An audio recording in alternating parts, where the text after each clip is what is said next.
Բարև ձեզ բոլորին, ուրեմն մենք շարունակում ենք մենք ամուսնանամ թե հարստանամ թեման։ Շատ բարդ թեմա է, շատ հետաքրքիր թեմա է։ Մենք ուզում ենք ուրեմն որոշ մանրամասնությունները բացատրել ընտանիքի ընտրության, կարևորության, արժեքների սիրո, կրքի, հարգանքի եւ այլն հարաբերությունները։ Հիմնականում նպատակը ուղղված է ջահելներին, որ կարողանան ավելի շուտ ընտրություն անել։ Մենք ուրեմն շարունակում ենք նույն կազմով, մենք ունենք հոգեբան Արմինե Դավթյանը եւ Ռաֆայել Ղազարյանը, որը որ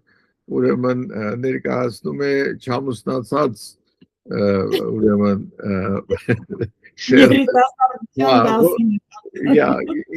Եվ մենք կարողանում ենք Իրանից հասկանալ թարմ ուրեմն բաները, տեսակետները այսօրվա։ Սա խոսքը տալիս եմ Արմինեին, խնդրեմ շարունակենք։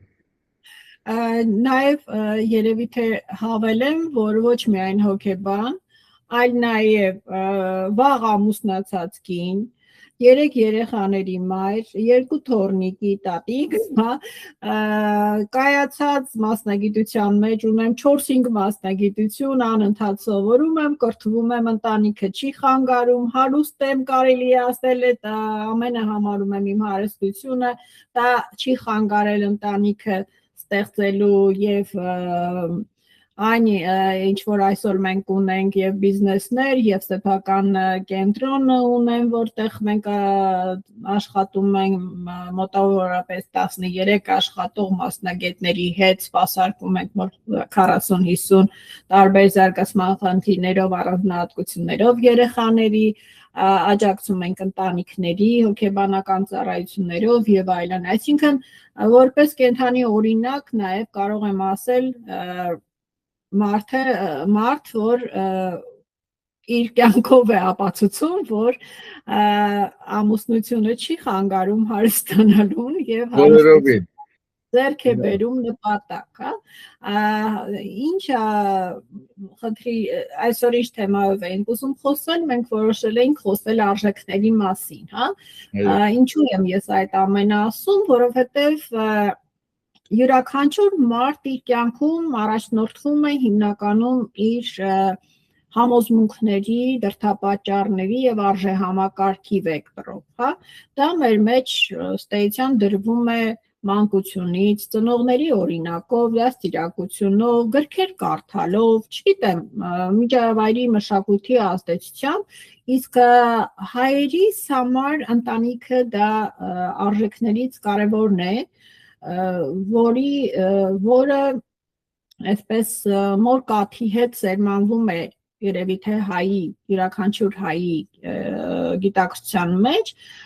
բայց այսօր մենք տեսնում ենք, որ այդ արժեքները սկսել են ստորադասվել, ընտանիք արժեքը սկսել է ստորադասվել այն առումով, որ երիտասարդները դժվարանում են ամուսնանալ, ընտանիք կազմել, շատ ընտանիքներ ամուսնալուծությունների թիվը ահավոր շատ է, կարելի ասել ամեն 3-րդ, 4-րդ ընտանիքը այսօր կանգնած է ամուսնալուծության առջև, հաճախ են հասնում դատարաններ այդ խնդիրները, բռնության եւ այլնի, իհարկե հայ ասելով մենք ինչ որ առումով հենց ամբողջացնում ենք այդ արժեհամակարգի մեջ, հայը իր որոշակի յուրահատուկ արժեհամակարգի մեջ է հայ, ես այդպես եմ միշտ մտածում, որովհետև տարբեր մշակույթներ, տարբեր արժեհամակարգերի հիերարխիաներ ունեն, թե որն է վերադաս արժեքը, որն է ստորադաս եւ այդպես, եւ այսօր մենք տեսնում ենք, որ շատ մշակույթների մեջ ընտանիքը նույնիսկ որպես կարևոր սահմանադրական ինստիտուտ է ստորադասվում եւ արժեզրկվում, բայց այսպես ներքին համոզմունք եմ ուզում արտահայտել, որ մեր գենի մեջ դա շատ ավելի խորն է նստած եւ մենք շատ ավելի այսպես ընտանիքի ջատագով կմնանք, քան շատ այլ մշակույթներ,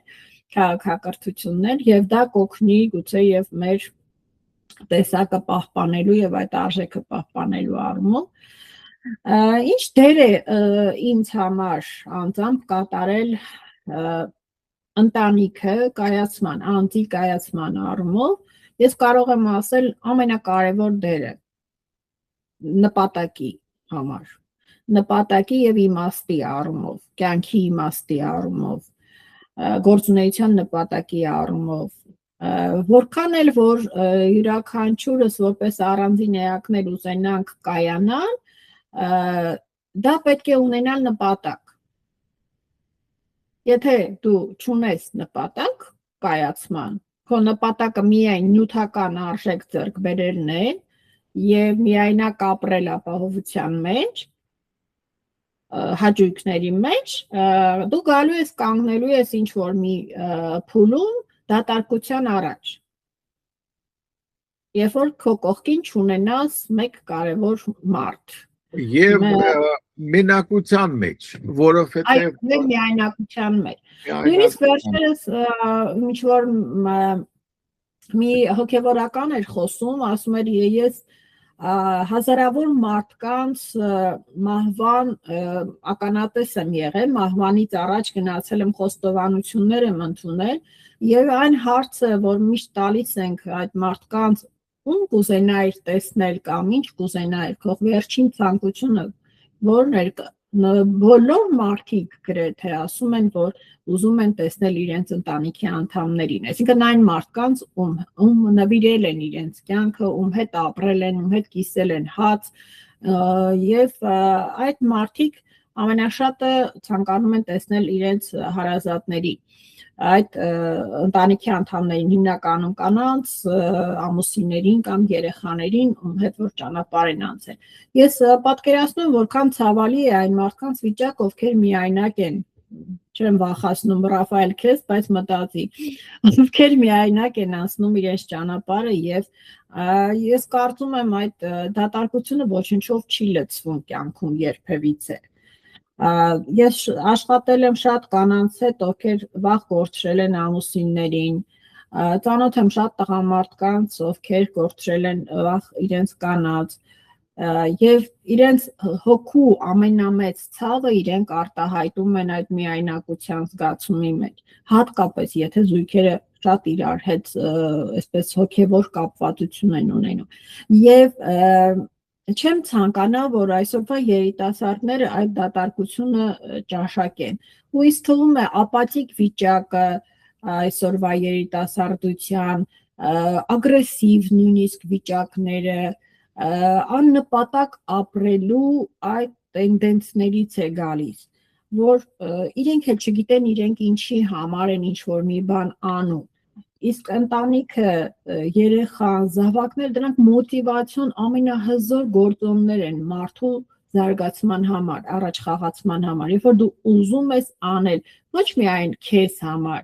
այլ նաև ինչ որ մեկի համար, որը քեզանից է լույս աշխարհ եկել։ Այո։ Ինչ որ մի կտորն է, քո ինչ որ մի բաժինն է, քո տեսակի շարունակությունն է, հա։ Այո։ Անկամ եթե դա խնդիր է,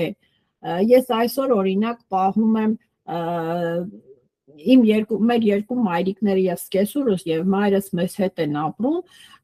երկու տարեց մարդիկ 88 տարեկան, համարյա 77 տարեկան տարեցներ մեզ հետ են եւ ես հաճախ մտածում եմ, ինչ կլիներ իրանց վիճակը, եթե չլիներ, ասենք զավակը իրենց կողքին։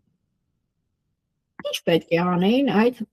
անկարողության, հա, վիճակում մարդիկ տարիքով պայմանավորված անկարողության վիճակում։ Իհարկե, պետությունը հոգում է ծերանոցներ եւ բայց ծերանոցների համար էլ է պետք, որ ինչ որ մեկը վճարի, որ ձեզ լավ հոգ տանեն, չէ՞։ Եվ դա ինչ որ առումներով էլի վերում եմ նրան, որ միջսերնդային հարաբերությունները շատ լցնում են մարդուն եւ պետք չի փախչել այդ պատասխանատվությունից անհոգության մեջ ապրելու համար։ Okay, ես ուզում եմ մի ուրեմն օրինակ բերել, ոնց որ ասի այստեղ Լոս Անջելեսում եմ ապրում ու շատ անգամ ինձ այդ հարցերը շատ հետաքրքիր են։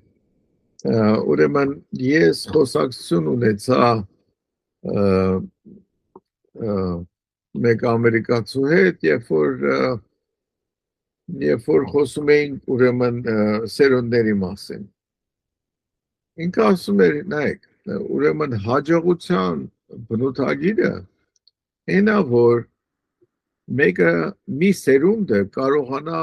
փոխանցի իր ստեղծածը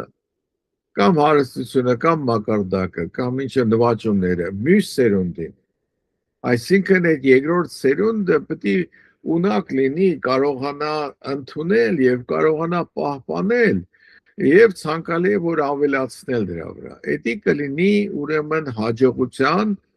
տորմի հաջողության բնութագիրը։ Հասկանում եք։ Հիմա շատ եւ ավելի շատ ուժեր կան հասարակության մեջ, որ այդ բաները փորձում են կտրել։ Ուրեմն իրանք ստեղծում են ջահելներին սուտ արժեքների համակարգ, սուտ նշանակությունների, փոխերի, ուրեմն խոսքերի իմաստների աղավաղում, առաջնակարգության շարքի խախտում։ Այսինքն մենք ավելի հասուն լինելով շատ շուտ կարողանում ենք կողմնորոշվել, թե որն է սուտը, որն է ճիշտը, իսկ ջահելների համար, քանի որ այդ իրանք հիմնադրությունները չունեն, շատ դժվար է կողմնորոշվել։ Հիմա որպես տեղ ապրոց, որպես Հայաստանից դուրս ապրող հայի համար, ես միշտ նկատել եմ, որ հայի բնորոշ ուրեմն որակները եղել են նախ հայերը միշտ արարիչ են եղել, այդ առաջի, այսինքն երբեք կործանիչ հայ չեմ տեսել, որ գնան մեկի տունը քանդեն կամ մեկի գործը բանան։ So առաջի պայմանը հայ լինելու ուրեմն մեծամասնությունով հայերը արարիչ են, երկրորդը ընտանիք սիրող են, երեխա սիրող են, տունը մեծացնող են, ապահովությունը ուրեմն լավացնող են։ So եթե մեկը ինքն իրան հայ է ճանաչում, դա ամենահեշտ ձևն է որոշել, թե նպատակը ինչ է, ինչն է տալի քո անձին, այն վստահությունը, որ ոնց պետք է ապրել քո կյանքը, որ կարողանաս ավելի ուրեմն հաջողակ կամ ավելի երջանիկ կյանք ունենաս։ Այդ մեջբերումը կներեք, ուրեմն ես տվեցի, որ ինչ-որ տեսակ այդ առաջարկեմ, ես շատ եմ խնդրում, որ like անեք, subscribe անեք, ուրեմն ու շատ կարևոր է, որ ձեր կարծիքները տաք, ձեր հարցերը տաք, որ մենք կարողանանք ուրեմն մեկնաբանել կամ պատասխանել ձեր հարցերին։ Մենք այսօր հասկացանք, որ ընտանեկան կյանքը շատ հետաքրքիր է, շատ կարևոր է եւ շատ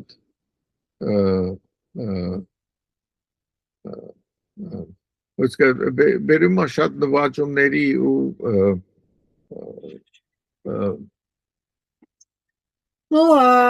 մի քեզ լրացնեմ, հա, ասում են Աստվածաշնչում անգամ գրված է կին կատուն կկառուցի, կին կատուն կքանդի։ Եվ այս առումով ընտանիքը մեծ առումով զույգերի